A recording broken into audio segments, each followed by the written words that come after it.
नमस्कार दोस्तों, very good evening you all. स्वागत करती हूँ मैं शगुन मिश्रा एक बार फिर से आपका अपने शाम के 6 से 7 वाले सेशन में।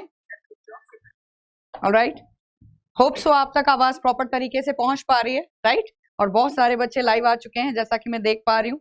ओके, सबका बहुत बहुत स्वागत है। Nitesh Kadam, Abhilasha Rajput, Mohit Kumar RDX, very good. Devendra Lodhi, okay, Poonam Yadav, Sachin Shukla, Jalram, Dharam, Anil, Sachin, Jitendra, अभिलाषा, कयांत, बहुत सारे बच्चे जो कि सब लोग मुझे सुन रहे हैं, उन सबका बहुत बहुत स्वागत है। अंकित, सुशील, अनुज गोस्वामी, आप सभी का दिल से स्वागत करती हूँ मैं शगुन मिश्रा एक बार फिर से आपके अपने एग्जाम्पल चैनल पे। शाम का टाइम हो गया है 6 से 7 और केमिस्ट्री के वो इंपॉर्टेंट पॉइंट्स जो कि एग्जाम की दृष्टि से वनडे एग्जाम्स के तौर पे मोस्ट फेवरेट रहते हैं, है ना। रिपीटेड क्वेश्चंस रहते हैं, या कह लो वो कंसेप्शनल पॉइंट जो कि कहीं ना कहीं 9th-10th लेवल के होते हैं और वनडे एग्जाम उससे हमारा कहीं ना कहीं हमारा आकलन करता है और हमारी नब्ज दबाता है ना। तो कहीं ना कहीं हमने आपसे कल के सेशन में और परसों के सेशन में, आज तीसरा सेशन है, फर्स्ट और सेकंड क्लास में हमने प्रॉपर तरीके से आपसे बेसिक फंडामेंटल से लेके और एटॉमिक मॉडल तक जो चीजें कवर की, उनको आज कसौटी पे कसने का टाइम है। मतलब कहने का ये कि MCQ के माध्यम से वही क्वेश्चंस किस प्रकार से आपसे पूछे जाते हैं आज हम डिस्कस करेंगे आपसे। आपको क्या करना है, फटाफट जो भी बच्चे इस सेशन का हिस्सा बनना चाहते हैं और अभी कहीं ना कहीं जुड़ नहीं पाए हैं, उनको फटाफट सेशन शेयर कर दीजिए एक बार कहीं ना कहीं, ठीक है? क्योंकि मैं चाहती हूं कि क्लास ज्यादा से ज्यादा बच्चों तक पहुंचे जिनको सही मायनों में कहीं ना कहीं लॉकडाउन टाइम पीरियड में एक अच्छे क्लास की आवश्यकता है, ठीक है? तो टाइम ना वेस्ट करते हुए सेशन को आगे बढ़ाते हैं। हाँ जी, देखिए जरा पहला क्वेश्चन आपके स्क्रीन पर देखो बच्चा, मैंने आपसे क्वेश्चन क्या है, मॉलिक्यूलर मास ऑफ H2SO4। फिर से एक बार मैं टाइम दे रही हूं आपको, एक बार सेशन बच्चा शेयर कर दीजिएगा, क्लास को शेयर कर दीजिए ताकि बच्चे ज्यादा से ज्यादा क्लास के संग जुड़ चुके हैं, है ना। चलो इधर मॉलिक्यूलर मास की बात कर रहा है। मैंने आपसे पिछले क्लासेस में क्या डिस्कस किया था, मैंने आपसे डिस्कस किया था, जस्ट अ मिनट,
ओके, ठीक है।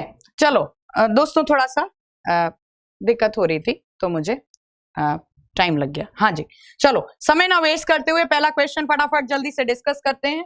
क्या है पहला क्वेश्चन, जल्दी से देखो। हाँ जी, देखिए जरा, क्वेश्चन है मॉलिक्यूलर मास ऑफ H2SO4।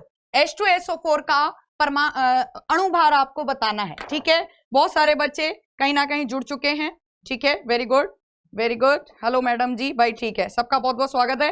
फटाफट सेशन को आगे बढ़ाइए और पहला क्वेश्चन देखिए क्या पूछ रहा है आपसे, मॉलिक्यूलर मास ऑफ H2SO4। मैंने आपको क्या बताया था, थोड़ा सा उसी तरीके से मॉलिक्यूलर मास निकालते हैं। देखो जरा, मैंने आपको बताया था कि कोई भी कंपाउंड, जैसे कि H2SO4 ही क्यों ना हम ले लें, जैसे कि H2SO4 है, ये किन 3 तत्वों से मिलकर बना है? सल्फ्यूरिक एसिड हाइड्रोजन से मिलकर बना है, सल्फर से मिलकर बना है, ठीक है, सल्फर से मिलकर बना है जिसका परमाणु क्रमांक 16 और द्रव्यमान संख्या 32 होती है, और ऑक्सीजन से मिलकर बना है जिसका परमाणु क्रमांक 8 और द्रव्यमान संख्या 16 होती है। तो कहने का मतलब मेरा यहाँ पर ये था कि अगर हमें किसी यौगिक का अणु भार निकालना है, मॉलिक्यूलर मास से रिलेटेड क्वेश्चन पूछ लेते हैं कि बताओ इनमें से 4 ऑप्शन दे दिए, 4 यौगिक दे दिए और पूछा बताओ कौन सबसे हल्का या कौन सबसे भारी है, तो कैसे निकालेंगे? H2SO4 में 3 एलिमेंट यूज हुए हैं, हाइड्रोजन, सल्फर और ऑक्सीजन। इनका एटॉमिक मास आपको याद होना चाहिए। एटॉमिक मास कैसे याद होगा वो हम आगे आपको लिखवा देंगे। अभी आप इतना देखो कैसे निकालते हैं। H2 तो एक एटम का अगर 1 है तो 2 एटम का हो गया 2, है ना, 2 तो 2 जोड़ो प्लस सल्फर का 32 होता है एक परमाणु का, और बाय द वे यहां पर एक ही परमाणु है तो 32 जोड़ दीजिए, ठीक है। इसके अलावा इधर देखो ऑक्सीजन का अकेले एक परमाणु का 16 है तो O4 है ना, तो ऑक्सीजन के 4 परमाणु का कितना हो गया? 16 चौक 64, 16 चौक 64। इसको जब आप ऐड करोगे तो आपका आंसर आएगा 82, है ना, ठीक है, आपका आंसर आएगा, ठीक है, 82। तो इस तरीके से आप, सॉरी जस्ट अ मिनट, हाँ 64 और ये आपका आ गया 34, ठीक है, ये आपका आएगा, सॉरी, ये आपका आंसर जाएगा 98, है ना। तो इस तरीके से आप किसी भी तत्व का मॉलिक्यूलर मास निकाल सकते हो, दिक्कत तो नहीं हुई, है ना। कहीं ना कहीं किस तरीके से निकालोगे एक बार फिर से देख लें। हाइड्रोजन का परमाणु भार हमने कहीं ना कहीं परमाणु भार जोड़ा, लेकिन कितनी बार जोड़ना है, क्योंकि 2 एटम है, H2 लिखा है तो हमने 2 बार जोड़ा। एक बार फिर से करके देखते हैं ताकि चीजें आपको बहुत अच्छे से क्लियर हो जाएं।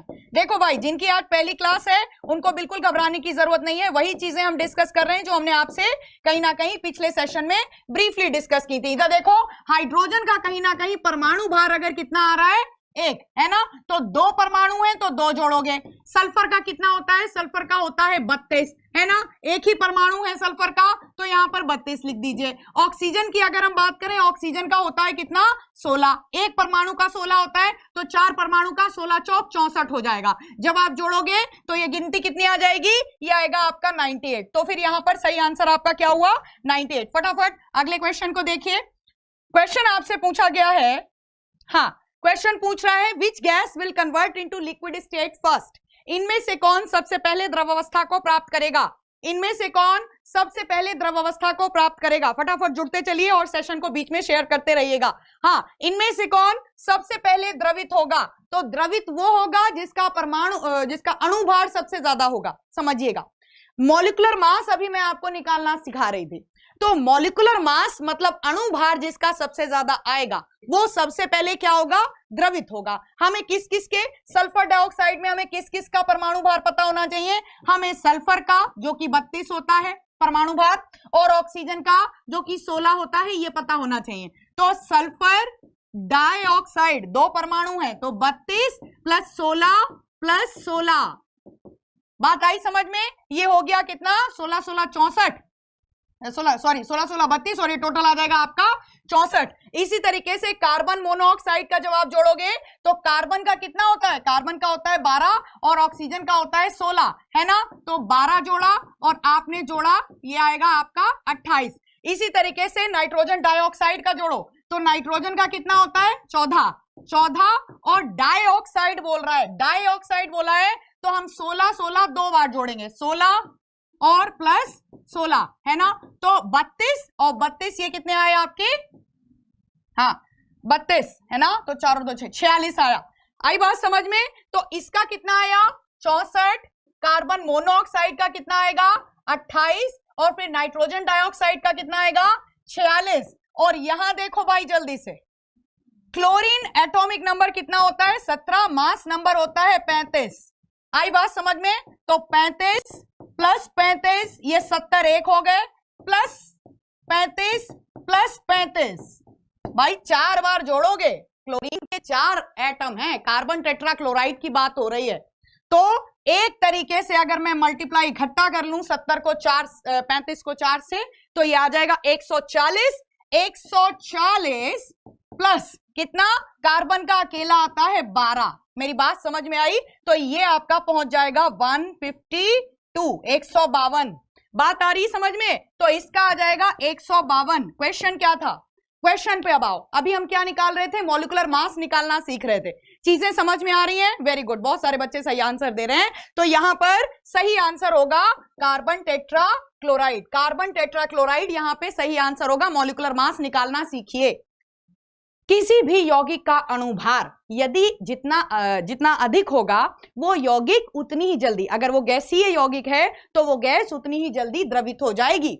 इसी क्वेश्चन को अगर हम आपसे इस तरीके से पूछते कि इनमें से कौन सी गैस सबसे बाद में द्रवित होगी, तो जो गैस सबसे ज्यादा हल्की है, मतलब कार्बन मोनोऑक्साइड, वो सबसे बाद में द्रवित होगी। एक चीज समझ में आई? मॉलिक्यूलर मास कैसे निकालते हैं समझ में आया कि एटॉमिक मास अगर हमें तत्वों का पता है ना, अगर हमें तत्वों का एटॉमिक मास पता है, साथ साथ कॉपी पे नोट भी कर सकते हो आप, है ना। एटॉमिक मास पता है तो दिए हुए यौगिक में जितने परमाणु दे रखे हो उस आधार पर जोड़ दो, है ना। यही तो चीजें समझ में आई। जैसे सल्फर डाइऑक्साइड में हमने कैसे निकाला था? सल्फर का एक ही परमाणु था तो देखो 32 लिख दिया। ऑक्सीजन के 2 थे तो एक परमाणु का 16 होता है तो 16 2 बार लिखा। बच्चा अब समझ में आया, है ना। चलो ठीक है, अगला क्वेश्चन जल्दी से देखिए। अब आप अगला क्वेश्चन देखो। क्वेश्चन पूछ रहा है if the atomic number of sulphur is 16। ध्यान से सुनिएगा क्वेश्चन और नोट भी करते चलिएगा। अच्छे लेवल के क्वेश्चन है, अगर ये कर सकते हो तो फिर आप किसी भी एग्जाम में किसी भी क्वेश्चन में हिलगोगे नहीं। ध्यान से देखो, if the atomic number of sulphur is 16, sulphur जिसका परमाणु क्रमांक 16 और द्रव्यमान संख्या 32 है, ठीक है। तो क्या बोल रहा है? यदि सल्फर का परमाणु क्रमांक 16 है, ठीक है, how many electron in sulphur ion? Sulphur ion कौन सा आयन है? नेगेटिव आयन है। नेगेटिव आयन का मतलब इसने 2 इलेक्ट्रॉन ले रखे हैं। अब मेरी बात समझना, बहुत इजी लैंग्वेज में, जिनको नहीं समझ में आया चलो यहां से बात समझो। सल्फर एक ऐसा तत्व है जिसका परमाणु क्रमांक 16 होता है। इसका जब इलेक्ट्रॉनिक विन्यास या इलेक्ट्रॉनिक कॉन्फ़िगरेशन आप बनाओगे तो वो बनेगा 2 8 6 बनेगा। कल मैंने आपसे बोहर का परमाणु मॉडल जब डिस्कस किया था तो मैंने आपको बताया था कि सभी तत्वों के यदि बाह्यतम कक्षा में, ये वाली होगी इसकी बाह्यतम कक्षा, द आउटर मोस्ट शेल, इसमें अगर ऑक्टेट पूरा है तो वो स्टेबल होगा और नहीं तो ये ऑक्टेट पूरा करने की कोशिश करेंगे एलिमेंट्स। तो जिन तत्वों के बाह्यतम कक्षा में 4 से अधिक परमाणु होंगे, 4 से अधिक इलेक्ट्रॉन होंगे, जिन परमाणुओं की बाह्यतम कक्षा में 4 से अधिक, जैसे कि इसमें 6 हैं, तो ऐसे तत्व नीड के अकॉर्डिंग, जैसे अष्टक पूरा करना है, 6 इलेक्ट्रॉन है, 2 अगर ले लिए जाएं तो इसके ऊपर डबल नेगेटिव चार्ज आ जाएगा और इसका फिर कॉन्फ़िगरेशन 2 8 8 हो जाएगा। इतनी सी बात समझ में आ रही है? बच्चा एमसीक्यू तो बहाना है, हमें आपको आपके क्वेश्चन कैसे रिलेट करके पूछे जाते हैं वो बताना है। चीजें समझ में आ रही हैं? तो यहां पर ध्यान से देखिए कि सल्फर एक ऐसा तत्व है जिसके साधारण परमाणु में बाह्यतम कक्षा में 6 इलेक्ट्रॉन होते हैं। इस तत्व को अष्टक बनाना होता है, यही कारण है कि अपनी बाह्यतम कक्षा में 2 इलेक्ट्रॉन ले लेगा, इसके ऊपर डबल नेगेटिव चार्ज आ जाएगा और फिर इसके इलेक्ट्रॉन कितने हो जाएंगे, इसको ऐड करोगे जब आप तो इलेक्ट्रॉन निकलेंगे 18। बात आ रही समझ में? 8 8 16 और 2 18। तो सल्फर आयन में पूछ रहा है, क्या पूछा है? सल्फर आयन में पूछा है कि इलेक्ट्रॉन बताइए सल्फर आयन में कितने होंगे। ठीक है, बहुत सारे बच्चे सही आंसर दे रहे हैं, you are going absolutely right. ठीक है, चीजें समझ में आ रही हैं? Very good. चलो अगला क्वेश्चन ध्यान से देखिए जरा। वेरी गुड, ठीक है। Which elements ion is equals to 1 proton? जल्दी से बताओ इनमें से किस तत्व का आयन 1 प्रोटॉन के बराबर होगा? बहुत सारे बच्चे सही आंसर दे रहे हैं, Ankit Kumar, mister Indian, Rahul Meena, Mukesh Solanki, Gaurav Yadav, Ram Lakhan Meena, Bhupendra, very good, Deepak Gupta, भाई सबका बहुत बहुत स्वागत है। आंसर देते चलो। हाँ जी, वेरी गुड, आंसर दीजिए। हाँ जी बताओ।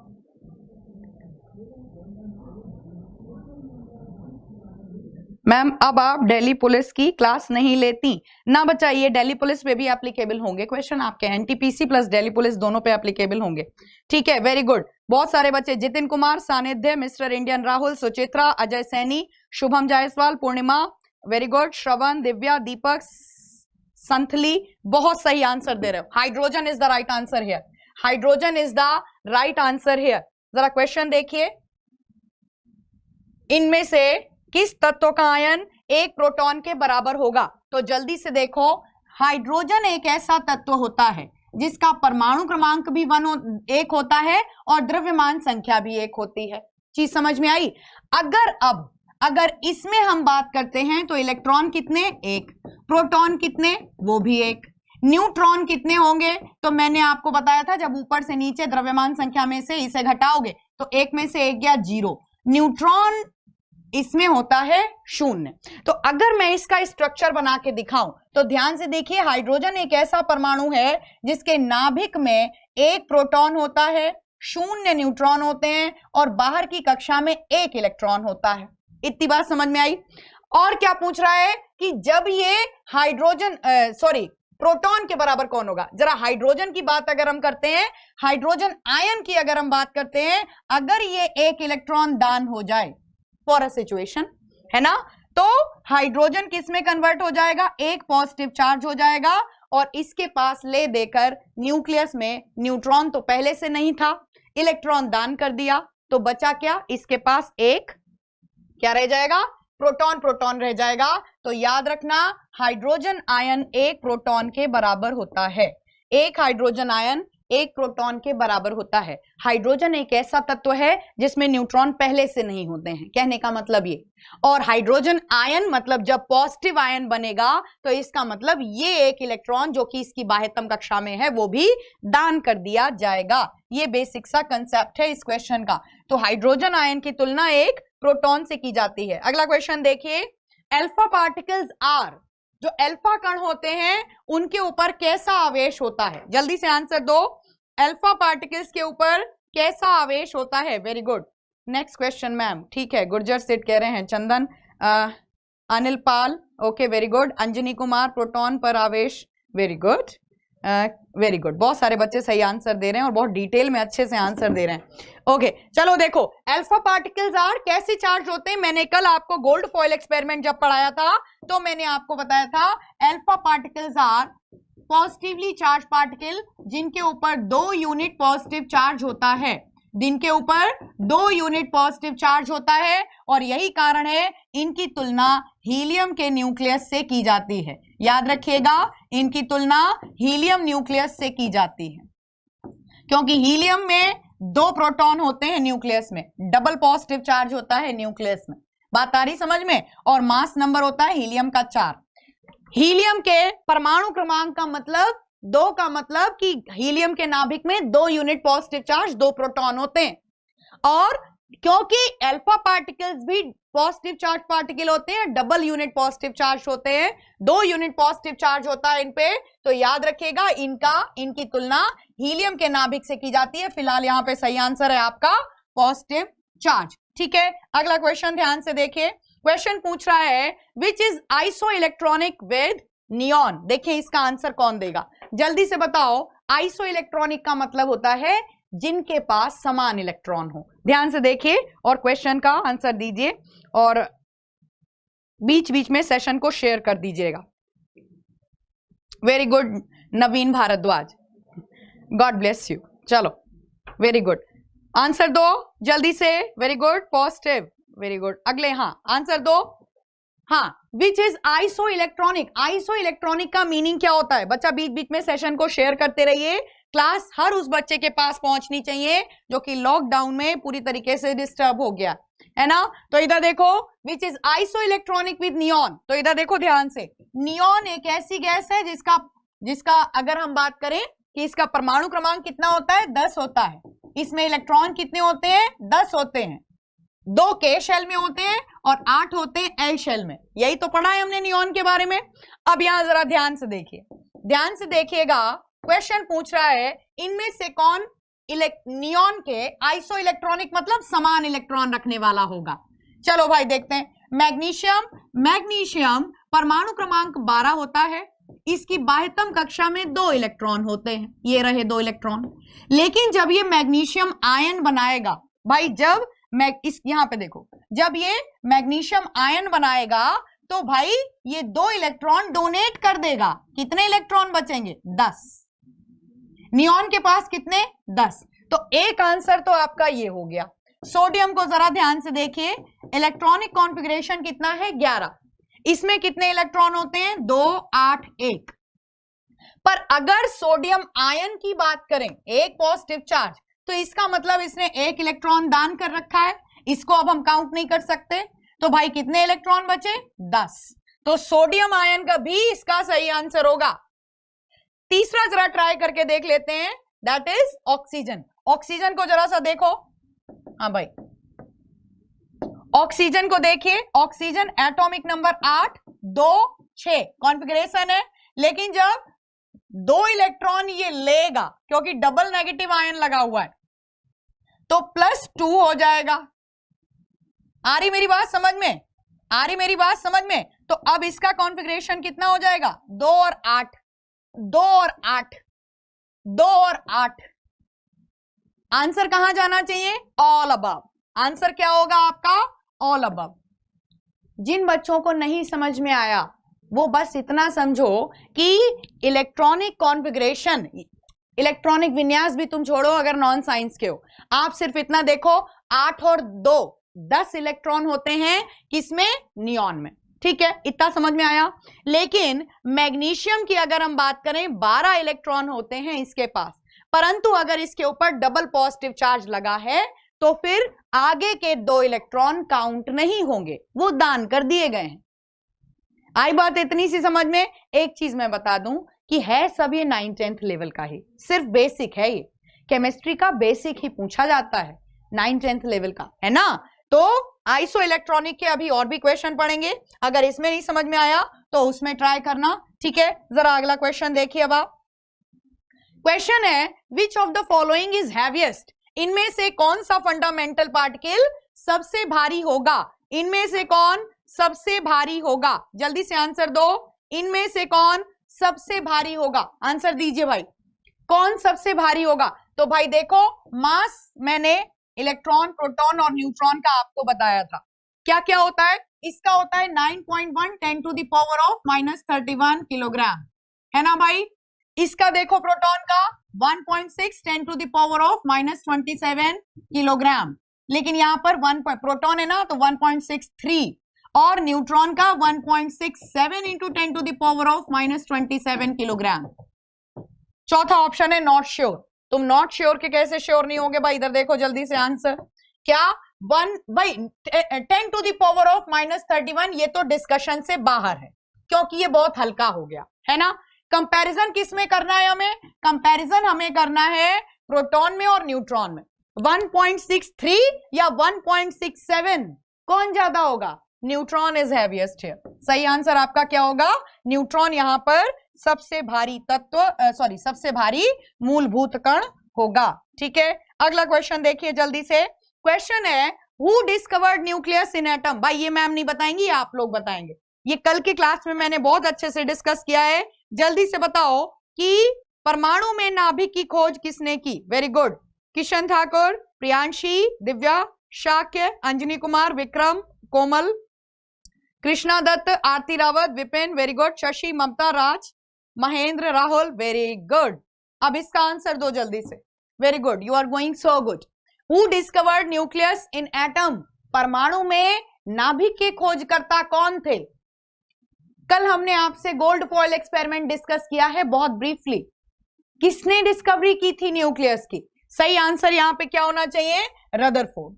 रदरफोर्ड नाभिक के खोजकर्ता हैं। इन्हें फादर ऑफ न्यूक्लियर फिजिक्स के नाम से भी जाना जाता है। इन्हें फादर ऑफ न्यूक्लियर फिजिक्स के नाम से भी जाना जाता है, मतलब इन्हें नाभिकीय भौतिकी का जनक भी कहा जाता है। याद रखिएगा, यहां से क्वेश्चन कई बार पूछा गया है। इन्हें नाभिकीय भौतिकी का जनक भी कहा जाता है, जनक कहा जाता है, याद रखिएगा। ठीक है, चलो अगला क्वेश्चन फटाफट डिस्कस करिए। हाँ, क्वेश्चन है who discovered anode rays? Anode किरणों के खोजकर्ता कौन थे? भाई जल्दी से बताओ। कल हमने आपसे डिस्चार्ज ट्यूब प्रैक्टिकल डिस्कस किया था। और उसमें मैंने बताया था कि इस तरीके से डिस्चार्ज ट्यूब में जब अलग अलग गैसों में विद्युत का विसर्जन। बच्चा एक बात मैं बताऊं, मैंने अपनी तरफ से अगर पर्सनली मेरे से पूछो तो हमने वो लेवल लिया है कि इससे बाहर कोई वनडे एग्जाम आपसे पूछ नहीं सकते। हमने कहीं ना कहीं आपको ऑनलाइन 6 से 7 वाले सेशन में एक लेवल दिया है। अब वो मैं नहीं बोलूंगी, वो आप खुद ही, जब आपको चीजें, होता क्या है, बुरा मत मानिएगा, कि बच्चों को जब चीजें समझ में आती हैं तो भाई क्लास बहुत अच्छी है, लेकिन ये भी होता है कि जब बच्चों के सर पर से चीजें निकलती हैं। क्यों? क्योंकि इजी चीजें नहीं है, स्टैंडर्ड लेवल की जो चीजें तुम्हें नहीं आती हैं वो डिस्कस जब हम करते हैं तो हो सकता है आपको शिकायत हो आप में से किसी को। खैर, कोशिश करो बच्चा समझने की। अब हम यही बोलेंगे फिर आपसे। डिस्चार्ज ट्यूब प्रैक्टिकल, जिसमें क्या किया गया था, जब अलग अलग गैसेस में इलेक्ट्रिसिटी पास कराई गई थी डिस्चार्ज ट्यूब में, काफी हाई वोल्टेज पे, है ना, काफी हाई वोल्टेज पे और काफी लो प्रेशर पे। ये discharge tube practical 9th 10th में पढ़ाया जाता है।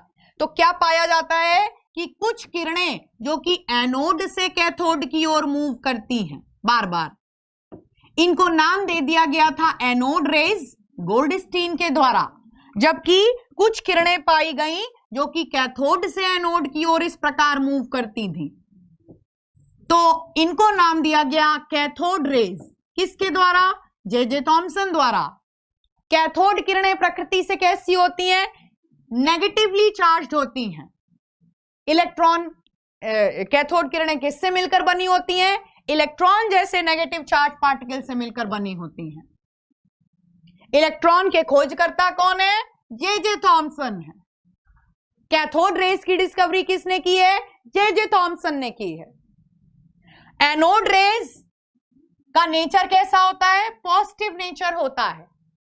डिस्कवरी किसने की? सबसे पहले कैथोड रेज डिस्चार्ज ट्यूब में किसने पहचाना? गोल्डस्टीन ने पहचाना।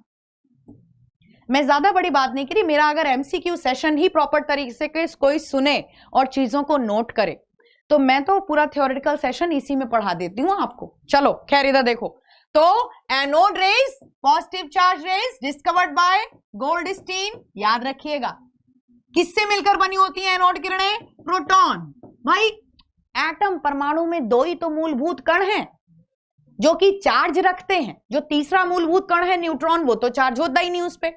Electron are negative charge, proton are positively charged. तो फिलहाल यहाँ पे क्वेश्चन है कि एनोड किरणों के खोजकर्ता कौन है? आंसर होगा गोल्डस्टीन। याद रखोगे? हो जाएगा। वेरी गुड, बहुत सही। चलो अगला क्वेश्चन देखिए। क्वेश्चन आपसे पूछा जाता है which are isoelectronic with argon. चलो इसमें समझने की कोशिश करो, जिसे आइसो इलेक्ट्रॉनिक वाला क्वेश्चन समझ में नहीं आ रहा था। बच्चा, मैदान छोड़ के भागना तो बड़ा आसान काम है। एक बात बताओ, अगर तुम मेरे साथ ऑफलाइन क्लास में होते, प्रैक्टिकली पूछ रही हूं तुमसे मैं, हॉल में ऑफलाइन क्लास में होते और चीजें समझ में नहीं आती तो तुम हमसे पूछते, और नहीं तो हम तुम्हें दोबारा बताने का प्रयास करते। मैदान छोड़ के भागने का मतलब क्या होता है कि हमें चीजें समझनी ही नहीं। आ जाओ इधर, क्वेश्चन देखिए क्या है। Which are isoelectronic with argon. अब भाई देखो, आइसो इलेक्ट्रॉनिक का मतलब होता है समान इलेक्ट्रॉन रखने वाला। आर्गन एक ऐसा तत्व है जिसका परमाणु क्रमांक 18 होता है। इसका इलेक्ट्रॉनिक विन्यास 288 बनता है। आप इलेक्ट्रॉनिक विन्यास छोड़ो, 18 इलेक्ट्रॉन याद रखो, ठीक है। अब जरा देखो, पोटेशियम परमाणु क्रमांक 19 है। इसका इलेक्ट्रॉनिक विन्यास जब आप बनाओगे तो बनेगा 2881। इसकी बाह्यतम कक्षा में 1 इलेक्ट्रॉन होता है। जब ये पोटेशियम आयन बनाएगा, पॉजिटिव आयन बनाएगा, कितना पॉजिटिव चार्ज? 1। तो इसका मतलब ये इलेक्ट्रॉन दान कर दिया है। कितने इलेक्ट्रॉन बचे? आर्गन के बराबर, है ना, 288। कैल्शियम को देखो ध्यान से, कैल्शियम परमाणु क्रमांक 20 है और इलेक्ट्रॉनिक विन्यास या इलेक्ट्रॉनिक कॉन्फ़िगरेशन बनेगा 2882 और डबल पॉजिटिव चार्ज दिखाया गया है। 2 पॉजिटिव चार्ज लगे, इसका मतलब 2 इलेक्ट्रॉन जो इसके आउटर मोस्ट शेल में है वो इसने कर दिए हैं दान, डोनर बन गया है। तो इसका मतलब इसको काउंट नहीं करेंगे, इसका भी कॉन्फ़िगरेशन बन गया 288। आंसर होगा ए और बी बोथ। क्या आंसर होगा बच्चा? ए और बी बोथ। बात आई समझ में? समान इलेक्ट्रॉन रखने वाला आइसो इलेक्ट्रॉनिक। अब बहुत सारे बच्चे तो आप में से ये कह रहे होंगे कि मैम हमें, आपने तो निकाल लिया, हमें एटॉमिक नंबर याद नहीं है। It's my promise to you कि आपको पूरी पीरियोडिक टेबल में कहीं पर भी एटॉमिक नंबर में दिक्कत नहीं आएगी। अगर डेमो लेना चाहो तो आ जाओ मैदान में, चलो डिस्कस करते हैं। बच्चा किसी ग्रुप में जब आप ऊपर से नीचे उतरते हो, अब ध्यान से देखो, कॉपी पे जहां पर लगे जरूरत तो नोट कर लेना बाद में। हमने फर्स्ट ग्रुप ले लिया, hydrogen, lithium, sodium, potassium, rubidium, caesium और फ्रांशियम। देखना मेरी बात, किसी ग्रुप में जब आप ऊपर से नीचे की ओर उतरते हो तो एक ट्रिक याद रखोगे। कौन सी ट्रिक याद रखोगे? +2 +8 +8 +18 +18 +32 +32, मतलब 2 8 8 18 18 32 32, ये ट्रिक याद रखो और एटॉमिक नंबर निकालो। हाइड्रोजन का खाली हमें पता है कि हाइड्रोजन का एटॉमिक नंबर 1 होता है, निकालो भाई। 2 और 1 3, 8 और 3 11, 11 8 19, 19 और 18 37, 37 और 18 55, 55 और 32 जोड़ लो 87। मेरी बात समझ में आई या नहीं आई? एटॉमिक नंबर खेल खेल में निकालना सिखाऊंगी। एटॉमिक नंबर बच्चा 118 एलिमेंट का तुम कहां तक रटोगे? थोड़ा सा अगर बेसिक क्लियर है तो बहुत अच्छी बात है, और अगर नहीं क्लियर है तो मैं तुम्हें ऐसे निकालना सिखाऊंगी। अब तुम कहो कि मैम हमें ये सीरीज ही नहीं याद होती, आपको तो याद थी, आपने लिख दी। मैं बिल्कुल तुम्हारी जगह बैठ के सोचती हूं, मेरी बात समझना। तो हम ऐसे याद कराएंगे, है लीना की रब से फरियाद, ट्रिक वाइज लर्न कर लेंगे, ठीक है? तो अभी तो आज तीसरी क्लास है ना, तो तीसरी क्लास में घबराने की जरूरत नहीं है। कुछ बेसिक एलिमेंट का बच्चा मेरी बात समझो, जहां शिद्दत है, जहां चाहा है वहां रहा है। रजिस्टर पे कुछ बेसिक एलिमेंट जैसे हाइड्रोजन है, सोडियम है, पोटेशियम है, क्लोरीन है, ऑक्सीजन है, नाइट्रोजन है, इनके एटॉमिक नंबर मैं बीच बीच में डिस्कस करती रहती हूं, इनको नोट कर लिया करो कॉपी में। ताली दोनों हाथ से बजेगी, ये मेरा वादा है कि मेरी क्लास से बाहर आपका एनटीपीसी एग्जाम नहीं जाएगा। चलिए समय ना वेस्ट करते हुए, फिलहाल यहां पे सही आंसर क्या था? Potassium and calcium both, potassium and calcium both. जल्दी से अगले क्वेश्चन की ओर बढ़ो। अगला क्वेश्चन क्या पूछ रहा है आपसे, बताइए। Atomic model known as raisin model, जल्दी से बताओ इनमें से किस, बच्चा यहां ऑप्शन गलत है, यहां ऑप्शन मिस है। मैं इस क्वेश्चन को काउंट नहीं करूंगी, इस क्वेश्चन को काउंट नहीं करूंगी। इधर देखो, परमाणु मॉडल, किसके परमाणु मॉडल को रेजिन मॉडल के नाम से जाना जाता है? इस ऑप्शन में क्योंकि जे थॉमसन है ही नहीं, इसलिए मैं इस ऑप्शन को काउंट नहीं करूंगी। तो यहां पर फिलहाल आप नोट कर लो, ये मैंने आपको कल बताया था कि जे थॉमसन के परमाणु मॉडल को तरबूज मॉडल, मतलब वाटरमेलन मॉडल है ना, watermelon model, plum pudding model है ना, हिंदी मीडियम आप भी, प्लम पुडिंग मॉडल और रेजिन मॉडल के नाम से जाना जाता है। ये बताया था क्योंकि ऑप्शन में जे थॉमसन नहीं दिए, by the way, by mistake, है ना, सॉरी फ्रॉम माय साइड, है ना। फिलहाल यहाँ पे सही आंसर क्या होगा? J Thomson. अगले क्वेश्चन की ओर अब आप बढ़िए, अगले क्वेश्चन की ओर अब तुम बढ़ो। क्या क्वेश्चन पूछ रहा है? सोलर सिस्टम मॉडल इनमें से किस वैज्ञानिक की देन है? जल्दी से बताओ, सौर मंडल मॉडल किस वैज्ञानिक की देन है? जल्दी से बताइए। Very good, Deepak Kumar, Mickey बनवाल, लालिमा, रामपाल, वेरी गुड, बहुत सारे बच्चे और बहुत अच्छा जा रहे हो। ऑप्शन गलत है, अच्छा हाँ सही पकड़े हैं, किसने पकड़ा ये? वेरी गुड, हाँ नीतीश कुमार ने कहा हाँ नन ऑफ दीज। हाँ चलो, फिलहाल तुम्हें कंसेप्ट क्लियर हुआ? मैंने ध्यान नहीं दे पाया बच्चा, लेकिन हाँ सही पकड़े हैं भाई, सही पकड़े हैं। हेमंत रावत ने बोला मैम नन ऑफ दीज। हाँ फिलहाल जो ऊपर 3 साइंटिस्ट थे उनमें से कोई नहीं था।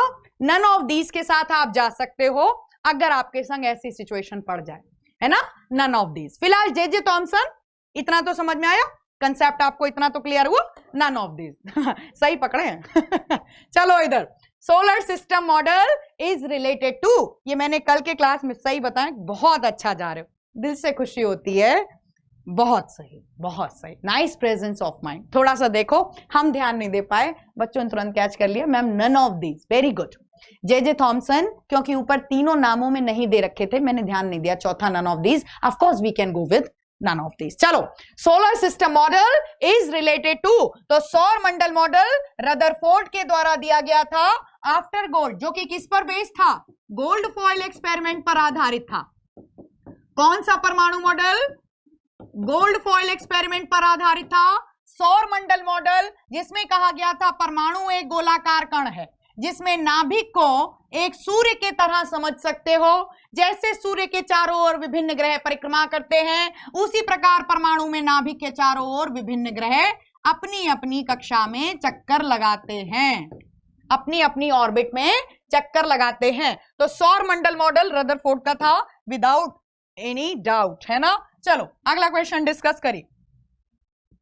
क्वेश्चन पूछ रहा है atomic model based upon gold foil experiment, अभी तो बताया मैंने आपको, जल्दी से बताओ कि कौन सा परमाणु मॉडल गोल्ड फॉइल एक्सपेरिमेंट पे बेस्ड था, अभी तो हमने डिस्कस किया है ना, इसमें समय देना बेकार है, बिकॉज अभी हम आपको बता चुके हैं कि रदरफोर्ड का परमाणु मॉडल, जिसे सौर मंडल मॉडल के नाम से जाना जाता है, जिसे सौर मंडल model, plum pudding model J Thomson की देन है, ये जे थॉमसन की देन है ना, जे थॉमसन की देन है। और इसी प्रकार सोलर सिस्टम मॉडल ये रदरफोर्ड की देन है ना, रदरफोर्ड ने बताया था सौर मंडल मॉडल, ठीक है। और किस पे बेस्ड था, गोल्ड फॉइल एक्सपेरिमेंट पे बेस्ड था, ठीक है, याद रखिएगा।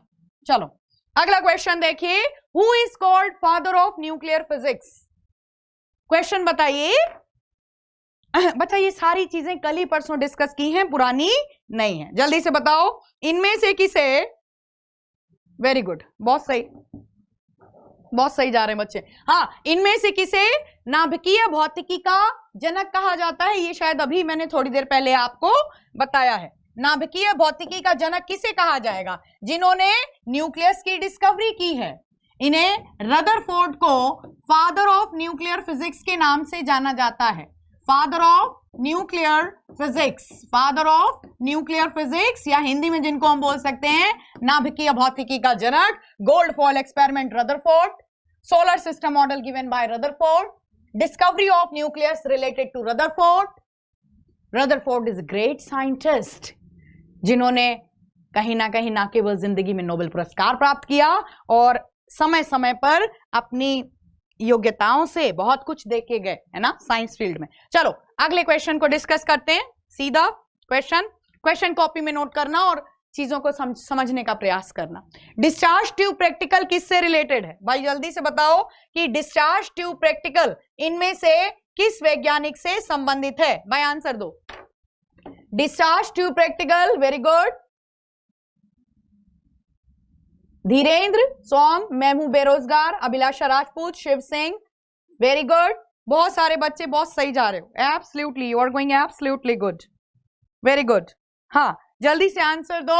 विद्युत विसर्जन नलिका प्रयोग बच्चा किसने किया था, सबसे पहले जे थॉमसन ने किया था, और उसके बाद उसको रिपीट किया गया था गोल्डस्टीन के बाद। जे थॉमसन द्वारा, मैंने सीरियल वाइज आपको चीजें कल बताई हैं। सबसे पहले 1808 में जॉन डाल्टन आए, जिन्होंने परमाणु के शब्द को या परमाणु के बारे में सबसे पहली एटॉमिक थ्योरी दी और बताया कि all the matters around us is made up of atom, the minus the very minute particle. और उसके बाद साइंटिस्ट रहे जे थॉमसन, जिन्होंने डिस्चार्ज ट्यूब प्रैक्टिकल किया और कैथोड रेस के बारे में बताया, और साथ में ये बताया कि कैथोड किरणें एक ऋणावेशित कण से मिलकर बनी होती हैं, जिसे इलेक्ट्रॉन कहते हैं, और इलेक्ट्रॉन की डिस्कवरी जे थॉमसन से रिलेटेड मानी जाती है। इलेक्ट्रॉन की डिस्कवरी के पीछे कौन सा प्रयोग या कौन सा प्रैक्टिकल रिलेट करता है, तो इलेक्ट्रॉन की डिस्कवरी के पीछे डिस्चार्ज ट्यूब प्रैक्टिकल है।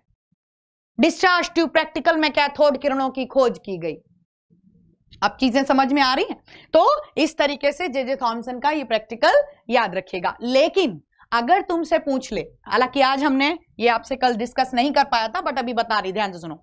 अगर तुमसे पूछें जो इलेक्ट्रॉन पर आवेश है माइनस के 1.6 सॉरी, हाँ, इलेक्ट्रॉन पे जो आवेश होता है माइनस के 1.6 10 to the power of -19 coulomb, ये किसने ये जे.जे. थॉमसन ने बताया? नो, इलेक्ट्रॉन पर सटीक आवेश की गणना वैज्ञानिक आर ए मिलिकन द्वारा की गई। वैज्ञानिक आर ए मिलिकन, तुम लोग कई बार गड़बड़ कर देते हो ये वाला क्वेश्चन, मेरी बात सुनो अब तुम ध्यान से। वैज्ञानिक रहे जिनका नाम आर ए मिलिकन, इन्होंने एक एक्सपेरिमेंट किया था। कौन सा एक्सपेरिमेंट? Oil drop experiment.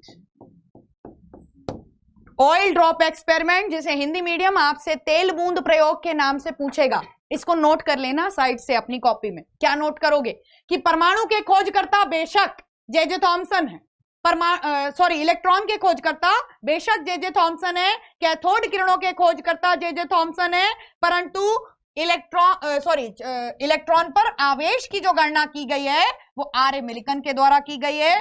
कौन से प्रयोग से संबंधित है? वेरी गुड, देखो बहुत सारे बच्चे सही आंसर दे रहे हैं। ठीक है, तो अगला क्वेश्चन फटाफट अब आप डिस्कस करिए। हाँ, क्वेश्चन है model based upon quantum mechanics, इनमें से कौन सा परमाणु मॉडल क्वांटम ऊर्जा स्तरों पर आधारित है? किस वैज्ञानिक ने बताया कि नाभिक के चारों ओर जो इलेक्ट्रॉन हैं वो अपने अपने ऊर्जा स्तरों में चक्कर लगाते हैं?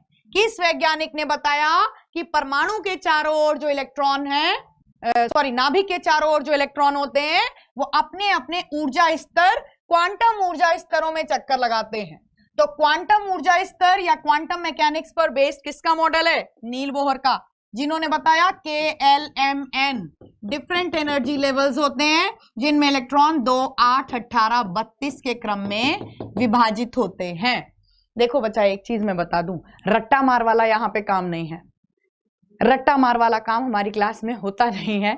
चीजों को अगर आप रिलेट करके समझोगे ऑफकोर्स आपको चीजें समझ में आएंगी। और एक कटु सत्य है कि बच्चे का अगर ABCD मतलब थोड़ा सा बेस क्लियर है, पिछली क्लासेस उसने ज्वाइन कर रखी हैं, तो उसको फिर आगे की क्लासेस में दिक्कत बिल्कुल नहीं होगी। चलो अगला क्वेश्चन फटाफट हम आपसे डिस्कस करते हैं, देखो ध्यान से। आइसोटोप्स आर हैविंग, बहुत बेसिक सा क्वेश्चन है ना, कि जो समस्थानिक होते हैं, जैसे कि हाइड्रोजन के 3 समस्थानिक में लिख देती हूं, कौन कौन से? प्रोटियम, ड्यूटीरियम और ट्राइटियम। इसको क्या बोलते हैं? प्रोटियम, ये है प्रोटियम, ये हो गया ड्यूटीरियम, ऑलराइट, और ये हो गया आपका ट्राइटियम। मैं यहां पे लिख देती हूं, है ना, ट्राइटियम। समझ में आ रही बात? तो जैसे हाइड्रोजन के 3 समस्थानिक हैं, इनमें क्या चीज समान होगी, क्या चीज सेम होगी? द्रव्यमान संख्या तो भाई सेम नहीं है, क्या चीज सेम आ रही है? Atomic numbers are same. Without wasting time go with the next question. चलो क्वेश्चन देखिए।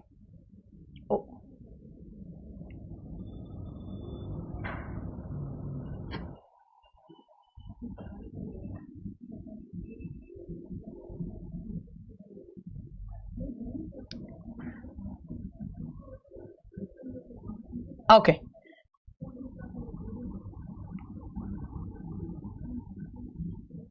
चलो अच्छा बच्चा, आज की क्लास में हमने इतने ही क्वेश्चन रखे थे। ठीक है, आप आज की क्लास के जितने क्वेश्चंस हैं इनको कॉपी पे उतार लीजिएगा और चीजों को कंसेप्शनली करने की कोशिश करिएगा। मैं कोशिश यही करूंगी कि स्टेप बाय स्टेप फंडामेंटल से और थोड़ा सा कह सकते हो स्ट्रॉन्ग क्वेश्चंस की ओर बढ़ते हुए बात करूं। ठीक है, और आपको मैं यही बोलूंगी कि इस क्लास को ज्यादा से ज्यादा बच्चों तक पहुंचाओ कि NTPC के लिए स्पेशली आपको कहीं पर भी डाउट की प्रॉब्लम ना हो। ठीक है, तो ज्यादा से ज्यादा बच्चों के साथ ये क्लास शेयर करिएगा। और जो भी बच्चे कह रहे थे कि मैम आपसे ऑफलाइन पढ़े हैं, अब आपसे मैडम ऑनलाइन क्लास में मिलेंगी रोजाना घर पे। ठीक है, चलो आज इतना ही रखते हैं। Enjoy your evening, see you tomorrow at the same time period. Take care of yourself, bye.